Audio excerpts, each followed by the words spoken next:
Je reçois des menaces, Déo, tu crois nous avoir échappé, mais sache que ta femme, tes enfants sont ici, ta femme et tes filles, on va les baiser à mort, tes garçons, on va les découper en morceaux, on va brûler ta maison, des choses pareilles.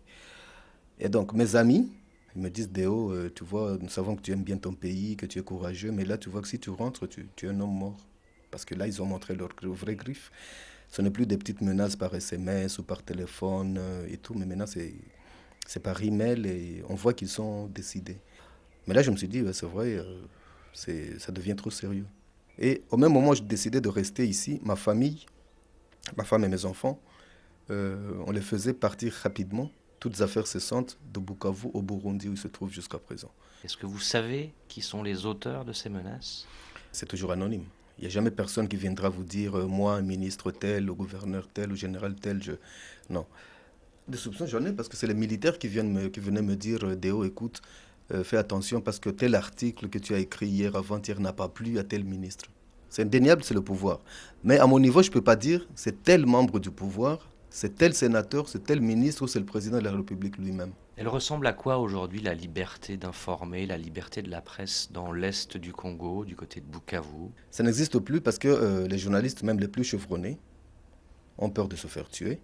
Ok. Depuis que je suis en France, en 2009, il y a eu encore 4 journalistes qui ont été tués, que je connaissais tous. Ils ont été tués comment? Toujours assassinés par balle. Toujours aux environs de chez eux. Toujours à 50 mètres de leur domicile, à 100 mètres. Ça veut dire qu'ils sont ciblés. Ça veut dire que c'est des gens qui les connaissent et qui les attendent. Et toujours on les retrouve avec leur argent en poche, leur téléphone. Donc c'est pas des meurtres crapuleux, quoi. Parce que chez nous, les militaires ne sont pas payés. Ils ne peuvent pas te tuer et te laisser 50 dollars en poche. C'est impossible. Il y a des contrats. C'est commandité. Nous sommes des cibles. Ça veut dire que la liberté de la presse aujourd'hui, se limite autour d'un verre, on se raconte ce que chacun sait, mais personne n'ose l'écrire, personne n'ose le dire à la radio.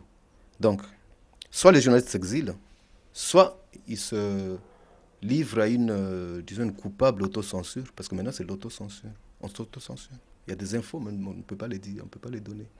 Et donc, c'est ça la mort de la presse, c'est ça la mort. Maintenant, bon, les autorités parlent de 150 journaux et tout. Mais ces journaux, ils parlent de quoi? Que de musique, que de football. Mais les choses de la vie, la vie de la population. Il n'y a personne qui ose en parler. 5 millions de morts et plus au Congo en 10 ans. C'est pas un fait gratuit. Il y a eu les guerres, bien sûr.